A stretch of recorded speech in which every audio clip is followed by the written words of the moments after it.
नमस्कार दोस्तों, मैं नीतीश शर्मा ज्ञान गंगा परिवार में आपका स्वागत करता हूं। दोस्तों, जो हमने एक मुहिम छेड़ी है ये लॉकडाउन और लॉकडाउन के बाद जब अनलॉक फर्स्ट आ गया है, तो इस बीच में हमने रीड वाले विद्यार्थी, पटवारी वाले, पुलिस वाले जो मेरे साथी हैं, मेरे विद्यार्थी हैं, उनके साथ में उनकी पढ़ाई को जो कंटिन्यू बनाए रखने के लिए जो मैंने एक प्रयास किया है उसको मैं आगे बढ़ा रहा हूँ। और मेरी ये प्रतिशत की तीसरी क्लास है। तीसरी क्लास में दोस्तों आज हम कुछ अच्छे लेवल के क्वेश्चंस करेंगे, देखेंगे प्रतिशत को गहराई तक। दोस्तों, पहला क्वेश्चन है, क्वेश्चन में दिया हुआ है किसी परीक्षा में हिंदी में 40% हिंदी में तथा संस्कृत में 20% विद्यार्थी अनुत्तीर्ण हुए अर्थात फेल हो गए, तथा दोनों विषयों में 10% विद्यार्थी अनुत्तीर्ण हुए अर्थात 10% विद्यार्थी ऐसे हैं जो दोनों सब्जेक्ट में फेल हुए हैं। तो परीक्षा में उत्तीर्ण विद्यार्थियों का प्रतिशत याद करो, मतलब कितने प्रतिशत विद्यार्थी उत्तीर्ण हुए हैं, पास हुए हैं। तो देखते हैं क्वेश्चन को। जब हिंदी में 40% विद्यार्थी अनुत्तीर्ण हैं, हिंदी में 40% अनुत्तीर्ण है, तो हिंदी के उत्तीर्ण की बात करें, हिंदी में उत्तीर्ण कितने होंगे? 100 - 40, क्योंकि टोटल होता है 100 - 40, तो कितने आ गए? 60% विद्यार्थी आ गए। भाई 100% टोटल है, 40% फेल हुए हैं, तो कितने आ गए? 60% आ गए अपने पास। इसी प्रकार से अपन बात करें संस्कृत में, संस्कृत की बात करें तो संस्कृत में कितने हैं? 20% है। उत्तीर्ण की बात करें तो कितने हो जाएंगे? 100 - 20 कितने आ गए? 80%। कितने आ गए? 80%। लेकिन हमने क्या चीज छोड़ दी है कि दोनों में क्या है? दोनों में क्या है? 20% विद्यार्थी अनुत्तीर्ण हुए हैं। दोनों में 20% विद्यार्थी अनुत्तीर्ण हुए हैं। अब देखो 10% विद्यार्थी अनुत्तीर्ण हुए हैं, तो अब देखते हैं कि टोटल अनुत्तीर्ण कितने हैं। टोटल अनुत्तीर्ण मतलब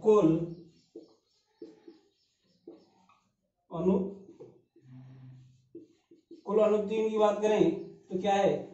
40%। तो क्या है? हिंदी में 20% क्या है? 20% कहां पे है? संस्कृत में। अब ये तो क्या है, दोनों ऐड हो जाएंगे, 40% प्लस 20%। लेकिन क्या है कि 10% क्या दोनों में, तो ये वो इसमें भी जुड़ा है और इसमें भी जुड़ा है, तो एक में से तो घटाना पड़ेगा, तो -10%। तो कितना आ जाएगा? 40 20 60, और 60 में से 10 गए तो 50% विद्यार्थी। जब 50% विद्यार्थी अनुत्तीर्ण है, तो कितने प्रतिशत विद्यार्थी उत्तीर्ण होंगे? टोटल 100 है तो 50% आ जाएगा। कुल उत्तीर्ण कितने आ जाएंगे? 100 - 50, तो कितना आ गया? 50%। कितना आ गया? 50% आ गया। और 50% विद्यार्थी ऐसे हैं जो उत्तीर्ण हुए हैं। देखो हमने क्वेश्चन में क्या किया था, पहले दिया होता 40% विद्यार्थी क्या है कि हिंदी में अनुत्तीर्ण है, मतलब फेल हुए हैं।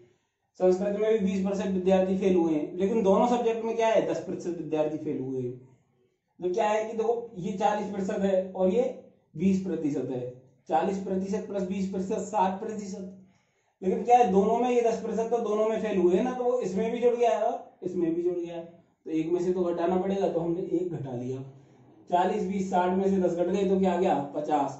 जब 50% विद्यार्थी फेल हुए हैं तो कितने हुए? 50% विद्यार्थी ही पास हुए। चलते हैं नेक्स्ट क्वेश्चन की ओर। नेक्स्ट क्वेश्चन है, और ये क्वेश्चन पुलिस वाले एग्जाम में महत्वपूर्ण है, मेरे पुलिस वाले विद्यार्थियों के लिए इस क्वेश्चन को अच्छे से देखें। वो क्वेश्चन में क्या दे रखा है, किसी परीक्षा में 60% छात्र ऐसे हैं जो विज्ञान में, तथा 70% छात्र ऐसे हैं जो हिंदी में उत्तीर्ण हुए हैं, पास हुए हैं, तथा 15% छात्र दोनों विषयों में, लेकिन यहाँ पे क्या लिख रहा है? अनुत्तीर्ण। यहाँ पे क्या लिखा है? अनुत्तीर्ण लिख रहा है, मतलब फेल हो गए हैं। यदि अनुत्तीर्ण छात्रों की संख्या, क्या लिख रहा है? अनुत्तीर्ण छात्रों की संख्या 220 है, तो परीक्षा में उपस्थित छात्रों की संख्या, मतलब हमें टोटल बताना है। एक्चुअली क्वेश्चन में दे क्या रखा है कि 60% विद्यार्थी ऐसे हैं, 60% विद्यार्थी ऐसे हैं जो विज्ञान में, साइंस में, एंड 70% स्टूडेंट्स हिंदी में उत्तीर्ण हो गए, मतलब पास हो गए। उसके बाद में क्या 15% दोनों विषयों में अनुत्तीर्ण है। तो हमें क्या करना पड़ेगा ऐसे इस प्रकार के प्रश्न को करने के लिए? देखते हैं। पहली बात तो देखते हैं कि हिंदी में अनुत्तीर्ण देख ले, विज्ञान में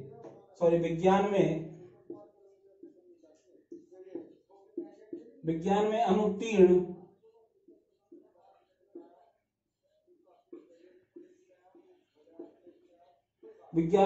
छात्रों की संख्या कितनी है? उत्तीर्ण तो कितने हैं? 60। तो 100 माइनस 60 तो कितना आ गया? 40%। इसी प्रकार से हम देख लें हिंदी में अनुत्तीर्ण छात्र, अब अनुत्तीर्ण कितने हैं? 100 माइनस 70 तो कितने आ गए? 30% छात्र। लेकिन हमें क्या दे रखा है? दोनों विषयों में अनुत्तीर्ण कितने हैं?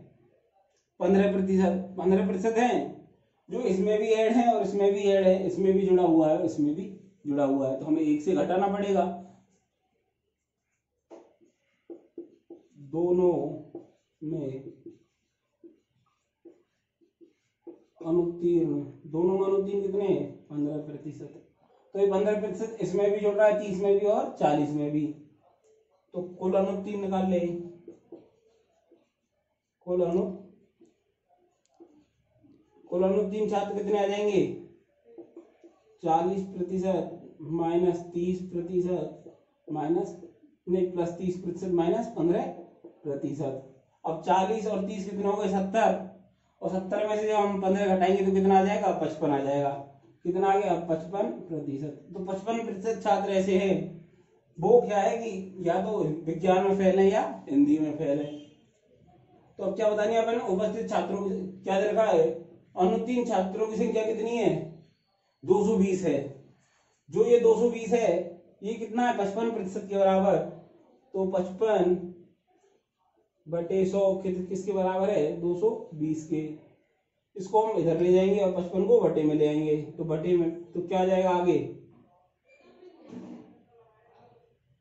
तो क्या आ जाएगा? 220 गुना 100 बटे 55। 11 पंजे 55 और 11 दूनी 22, 5 से चौका 20, तो क्या आ गया? 400। और 400 क्या है? 400 टोटल छात्र हैं जो एग्जाम में बैठे थे। परीक्षा में बैठे हुए छात्र कितने हैं?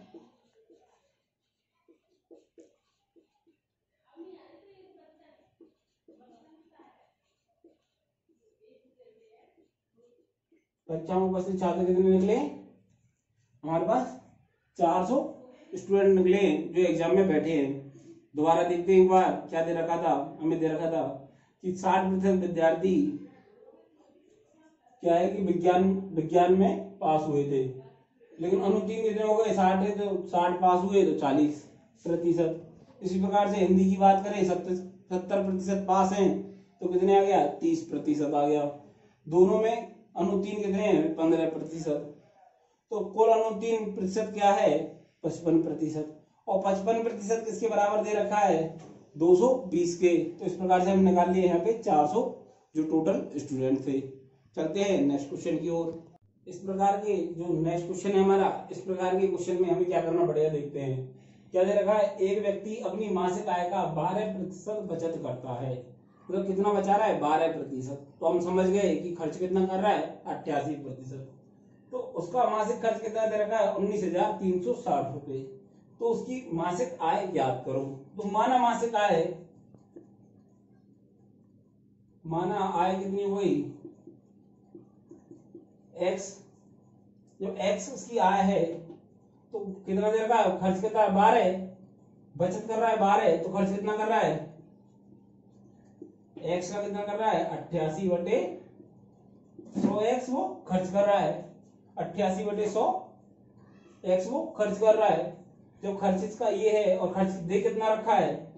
ये दे रखा है, तो इसको इसके बराबर कर लेंगे। 88 बटे 100 x बराबर कितने का आ रहा है? 19,360 के। अब इसको इधर ले जाएंगे और इसको नीचे ले आएंगे, तो x बराबर क्या आ जाएगा? 19,360 बटे 88 आ जाएगा, और इधर गुना में 100 आ जाएगा। और 88 से काट लेंगे 11 से, 11 कम 11, 11 7 77 और 11 6 66 और 0 और 11 8 88, 8 दूनी 16, 8 दूनी 16, 8 से कट रहा है क्या है, 8 दूनी 16, 8 दूनी 16 और 0। अब उसको 100 से गुना करेंगे तो क्या आ जाएगा हमारे पास,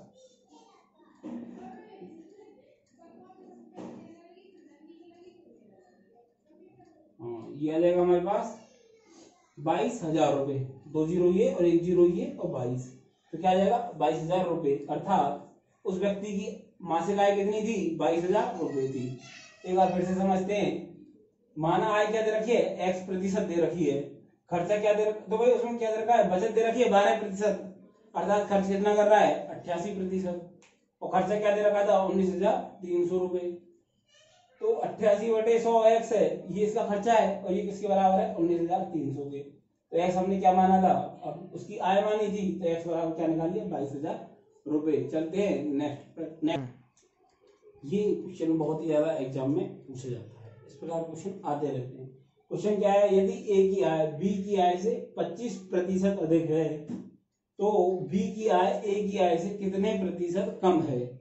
इस प्रकार के प्रश्न में हमें कुछ नहीं करना होता है।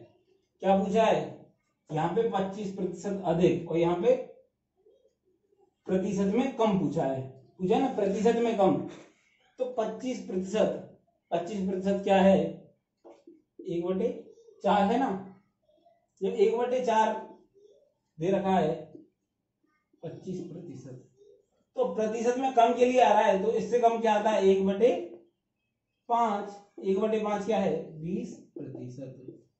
तो हमेशा क्या होगा, चाहे तो हम जब कम पे जाएंगे तो हमें क्या है बटे में बढ़ाना पड़ेगा ना।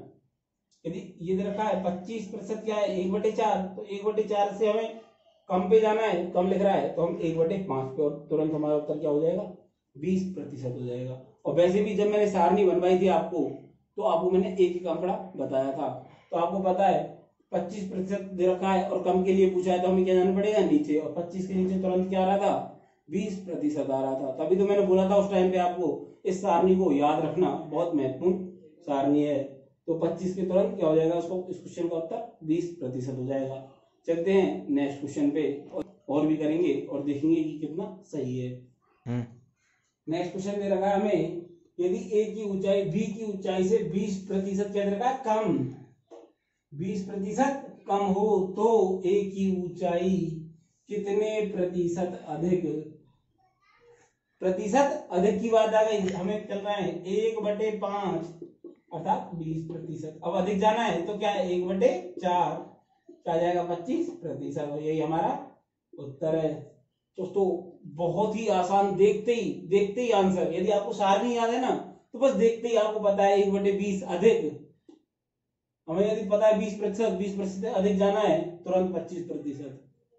चलते हैं थोड़े और क्वेश्चनों के माध्यम से समझते हैं। नेक्स्ट क्वेश्चन क्या दे रखा है, चीनी के मूल्य में 20% की वृद्धि हो गई। हमें देखा 20% वृद्धि हो जाए तो एक गृहिणी को इसकी खपत में कितने प्रतिशत कमी करनी होगी कि इस पर खर्च ना बढ़े। अर्थात जैसे पहली स्थिति थी वही स्थिति है, 20% 25%, तो 25% 20%। भाई ए का बी का ए, ये खर्चा नहीं बढ़ना चाहिए। इसका अर्थात इसका मतलब क्या है कि कांस्टेंट स्थिति है, तो यहाँ पे 20 और 20 में हमें क्या जाना है कम पे जाना है। 20 से कम क्या होता है, 20 से कम क्या होता है 1/5, 1/5 से कम 1/6। जब ये 20% है तो ये कितना होगा 16 से ही 2/3%, और 16 से ही 2/3%। जब भी कांस्टेंट स्थिति हो, खर्चा बढ़ नहीं रहा हो, घट नहीं रहा हो, या अगर ए की आय बी से, बी की आय ए से तुलनात्मक स्थिति हो, तो उस टाइम पे हमें क्या करना है, सिर्फ और सिर्फ कमी या वृद्धि उसको देखना है। कमी देखनी है तो कमी पे जाना है, और वृद्धि देखनी है तो वृद्धि पे जाना है। यहाँ पे दे रखा है खर्चा ना बढ़े, स्थिति कांस्टेंट आ गई, कांस्टेंट स्थिति आ गई, तो हमने तुरंत लगा दिया 1/5 बराबर 20%, तो 1/6 बराबर कितना आ गया 16 से 2/3%। दोस्तों आगे वाली क्लासों में मैं आपको सीपीआर भी पढ़ाऊंगा। सीपीआर के माध्यम से इन क्वेश्चनों को और हम डिटेल में देखेंगे कि जब कोई चीजें कांस्टेंट होती हैं, एक दूसरे की तुलना होती है, तो किस प्रकार से हम उस प्रकार के क्वेश्चनों को करते हैं, चलते हैं अभी नेक्स्ट क्वेश्चन की ओर। इस लास्ट क्वेश्चन के साथ हम क्लास को खत्म करेंगे। और क्वेश्चन क्या है, चीनी के मूल्य में 10% की कमी, क्या गई 10% की कमी होने पर इसकी खपत में कितने प्रतिशत वृद्धि करनी होगी कि इस मद में खर्च पर कोई प्रभाव ना पड़े। अर्थात कांस्टेंट स्थिति आ गई, कांस्टेंट स्थिति आ गई 10%। 10% क्या होता है, 1/10 बराबर 10%। अब क्या है, वृद्धि करनी है तो 1/9 क्या आ जाएगा, 1/9। और 1/9 क्या होता है, 11 से 1/9%। कितना खर्च हमें बढ़ाना होगा, कितना खर्च हमें बढ़ाना होगा, 11 से 1/9%। दोस्तों यदि आपको मेरी क्लास अच्छी लगी है तो दोस्तों ये छोटी छोटी ट्रिक हैं, ये बहुत छोटी ट्रिक हैं जिनको हम आसानी से समझ सकते हैं। मैं कोई ज्यादा ऐसी ट्रिक नहीं सिखाऊंगा आपको जो आपको एग्जाम में भूल जाओ। सीधी बात है, कांस्टेंट स्थिति आ रही है, कांस्टेंट स्थिति आ रही है तो क्या करना है, हमें क्या करना है, 10% कमी और बात कर रहा है वृद्धि की, तो भाई 1/10, 1/10 से छोटा क्या है, 1/9 तो है, जब तो वृद्धि होगी। और ये क्या है, 11 से 1/9%। दोस्तों कल की हम क्लास में देखेंगे थोड़े और क्वेश्चन जो अच्छे क्वेश्चन आते हैं, जैसे कि बोटिंग पे क्वेश्चन आते हैं, उन उस प्रकार के क्वेश्चनों को हम देखेंगे। यदि आपको मेरे द्वारा पढ़ाया गया अच्छा लग रहा है तो लाइक करो, शेयर करो, सब्सक्राइब करो। धन्यवाद।